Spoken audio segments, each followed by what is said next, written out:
अधर में लटक सकता है। मुख्य विपक्षी दल बीजेपी ने आज इसके विरोध में राष्ट्रपति से मुलाकात के बाद साफ कहा कि वो सुप्रीम कोर्ट के फैसले के साथ है। उधर संचार राज्य मंत्री मिलिंद देवड़ा ने भी इस अध्यादेश का खुला विरोध करके सरकार की परेशानी बढ़ा दी है। बीजेपी के विरोध के बाद राष्ट्रपति ने इस मसले पर सरकार से उसकी राय मांगी है।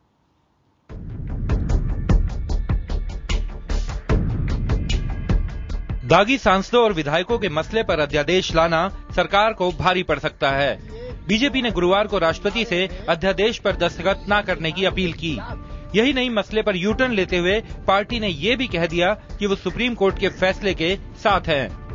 सुप्रीम कोर्ट की जजमेंट को हम सही ठहराते हैं, क्योंकि हमारा ये मानना है कि जो अलग अलग कैटेगराइजेशन क्यों करना। अगर कन्विक्टेड एमपी की सदस्यता बहाल रखते हैं तो ऑर्डिनरी आदमी ये कहेगा कि आप कोई डिफरेंट क्लास से हैं कि आपकी सदस्यता बनी रहेगी। अगर एक बार आप दोषी पाए गए तो ठीक है, अगर 2 साल के बाद ज्यादा का दंड आपको मिला है तो आपकी सदस्यता चली जानी चाहिए। बीजेपी का रुख सरकार को घेरने की रणनीति का हिस्सा है। दरअसल वामपंथी और बीजेडी जैसे दलों को छोड़कर पूरी राजनीतिक बिरादरी सुप्रीम कोर्ट के फैसले के खिलाफ खड़ी हो गई थी। 10 जुलाई को सुप्रीम कोर्ट ने फैसला दिया था कि 2 साल से ज्यादा की सजा पाने वाले सांसदों और विधायकों की सदस्यता तुरंत रद्द कर दी जाए, लेकिन राजनीतिक दलों ने इसे विधायिका के कामकाज में दखल की तरह देखा। बीजेपी ने भी सुप्रीम कोर्ट के फैसले का विरोध किया था।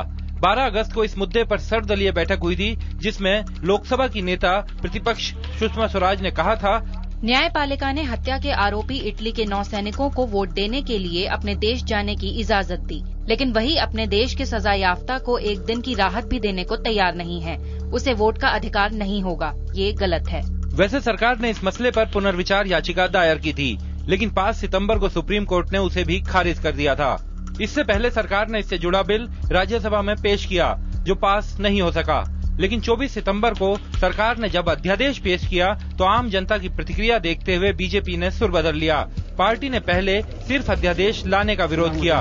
वो संसद में बहस की मांग कर रही थी, लेकिन लोगों के गुस्से और सरकार को घिरता देख अब वो सुप्रीम कोर्ट के फैसले के साथ होने का दावा कर रही है।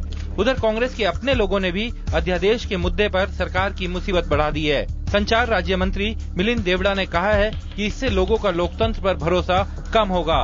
वहीं अनिल शास्त्री के मुताबिक इससे विधानसभा चुनाव में कांग्रेस को नुकसान उठाना पड़ेगा। सुप्रीम कोर्ट का फैसला 10 जुलाई को आया था, लेकिन बीजेपी को इसका समर्थन करने में 2.5 महीने से ज्यादा का समय लग गया। अब सरकार और कांग्रेस से जुड़े लोग भी इसका समर्थन करने लगे हैं। ऐसे में सवाल उठता है, क्या बीजेपी का बदला हुआ रुख लोगों के मूड को भांपते हुए इसका राजनीतिक फायदा उठाने की कोशिश है, या फिर राजनीति में अपराधीकरण को रोकने के लिए बीजेपी का हृदय परिवर्तन हो गया है। कैमरामैन शशि के साथ विक्रांत यादव, दिल्ली, IVN 7। उधर बीजेपी नेताओं के ज्ञापन सौंपने के बाद देर शाम कानून मंत्री कपिल सिब्बल और गृह मंत्री सुशील कुमार शिंदे ने भी राष्ट्रपति से मुलाकात की और इनके मिलने के कुछ ही देर बाद संसदीय कार्य मंत्री कमलनाथ ने भी राष्ट्रपति से मुलाकात कर संसदीय पहलुओं पर बातचीत की।